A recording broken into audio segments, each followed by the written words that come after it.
जी, तो work with कोलरॉ pages, कोलरॉ के pages पे काम करना। जैसा कि मैंने आपको पहले बता चुका हूँ कि कोलरॉ के पेजेस पे अलग अलग काम किया जा सकता है और हर पेज की सेटिंग सेपरेटली होती हैं।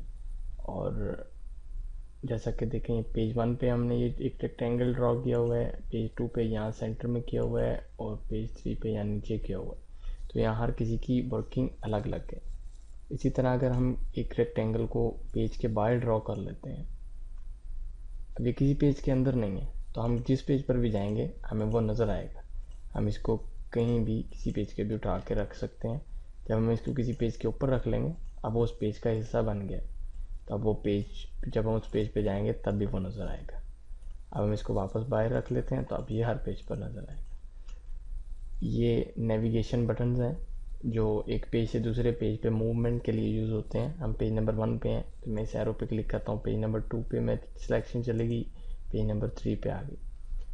इसी तरह अगर आपके पास बहुत ज़्यादा सारे पेज हैं, जैसा कि मैं काफ़ी सारे क्लिक करके काफ़ी पेज बना लेता हूँ, और हम सबसे राइट साइड वाले पेज पर जाना चाहते हैं, तो मैं इस एरो पे क्लिक करूँगा, उस 9 नंबर पेज आ जाएगा। इसी तरह मैं सबसे पहले नंबर पेज पे जाना चाहता हूँ, तो मैं इस पे क्लिक करूँगा, तो सबसे पहले वाला पेज आ जाएगा। इसी तरह आप इसकी सेटिंग कर सकते हैं। उसके अलावा हम ऐसा करते हैं कि इस फाइल को बंद करते हैं। वो पूछ रहा है कि इसको सेव करना है कि नहीं, हमने कहा नो। दोबारा न्यू फाइल के लिए Ctrl+N अपने कीबोर्ड से प्रेस करें या यहाँ से न्यू पे क्लिक कर दें। ये न्यू फाइल आ गई। मैं यहाँ पर एक रेक्टेंगल को ड्रॉ किया और इस पर राइट क्लिक करते हैं। इस पेज का नाम चेंज करना चाहते हैं, अपनी मर्ज़ी से रखना चाहते हैं, इस पर राइट क्लिक करें, रीनेम पेज। यहाँ पर क्या नाम रखना चाहते हैं, मैंने यहाँ पर लिख दिया लोगो और ओके कर दिया, तो इस पेज का नाम लोगो बन जाएगा। इसी तरह आप हर पेज को अलग अलग नेम भी असाइन कर सकते हैं। राइट क्लिक करें, दूसरी ऑप्शन आ रही है इंसर्ट पेज आफ्टर।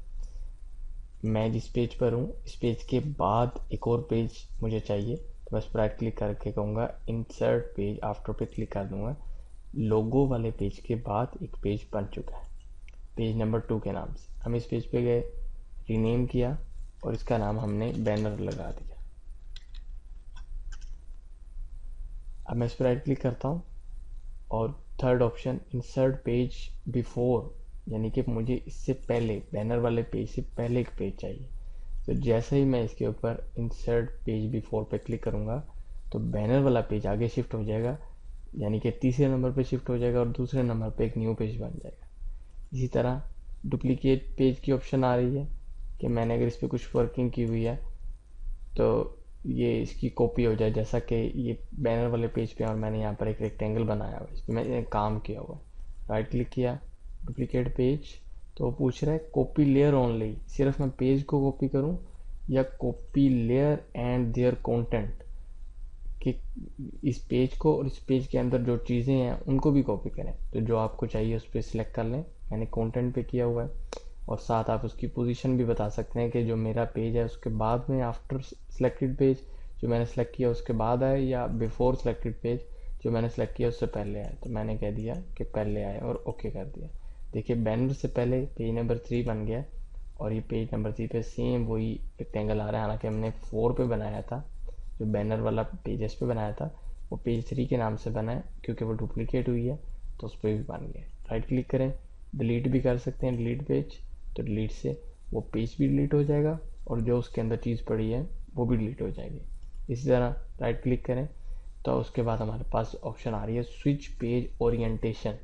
ओरिएंटेशन किसको कहा जाता है, ओरिएंटेशन इसको कहा जाता है कि ये पेज इससे हम लंबाई के रुख में है, कि इसकी चौड़ाई कम है, लंबाई ज़्यादा है, तो इस इस हालत में इसको पोर्ट्रेट कहा जाएगा। और अगर हम इसी की लंबाई को चौड़ाई और चौड़ाई को लंबाई बना दें, यानी कि इस पेज को लिटा दें, इसकी चौड़ाई ज़्यादा हो जाए और लंबाई कम हो जाए, तो उसको लैंडस्केप कहा जाता है। तो ये इन दोनों पोजीशनों को ओरिएंटेशन कहा जाता है। तो यहाँ पर लिखा हुआ है स्विच पेज ओरिएंटेशन, यानी कि इस पेज की ओरिएंटेशन चेंज करो। मैंने जैसे इस पर क्लिक किया तो अब आप देखें उसकी लंबाई चौड़ाई में तब्दील होगी और वो पेज लेटे हुए स्टाइल में हो गया, जिसको लैंडस्केप कहा जाता है। तो ये दोस्तों पेज की सेटिंग्स है। उसके बाद हमारे इस कोर्स आउटलाइन में नेक्स्ट स्टेप है working with colour pallets. Colour pallets के साथ कैसे काम किया जाता है। ये कलर पैलेट है, इसके अंदर से हम अपने किसी भी ऑब्जेक्ट को कलर लगा सकते हैं, जिसके ऊपर भी जिस कलर पे हम एक दफ़ा क्लिक करते हैं वो कलर इस पे लग जाता है। इसी तरह ये नीचे एरो, इस पे क्लिक करते हैं तो हमें सारे कलर नज़र आने लग जाते हैं, और इस एरो पे क्लिक करते हैं तो ये वापस इधर साइड पे क्लिक करते हैं तो ये कलर पैलेट बंद हो जाती है।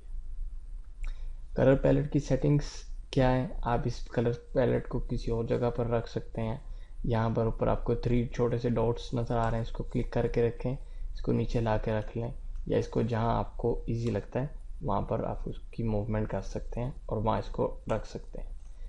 अगर आपसे गलती से कलर पैलेट गायब हो जाए तो उसको वापस लाने के लिए ऊपर मेन्यू बार में से विंडो पर क्लिक करें, टूल बार कलर पैलेट में डिफ़ॉल्ट पैलेट पे क्लिक कर दें तो ये आ जाए।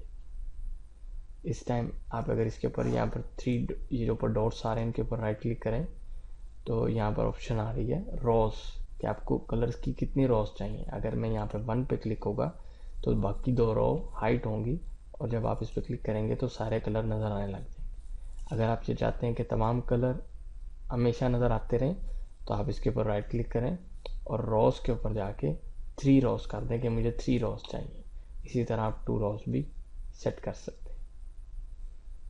तो इस ट्यूटोरियल में हमने ये 2 चीज़ें सीखी हैं कि वर्क विथ CorelDRAW पेजेस और वर्क विथ कलर पैलेट्स। तो इंशाल्लाह नेक्स्ट हम टूल्स का यूज़ सीखेंगे। नेक्स्ट ट्यूटोरियल में मिलते हैं।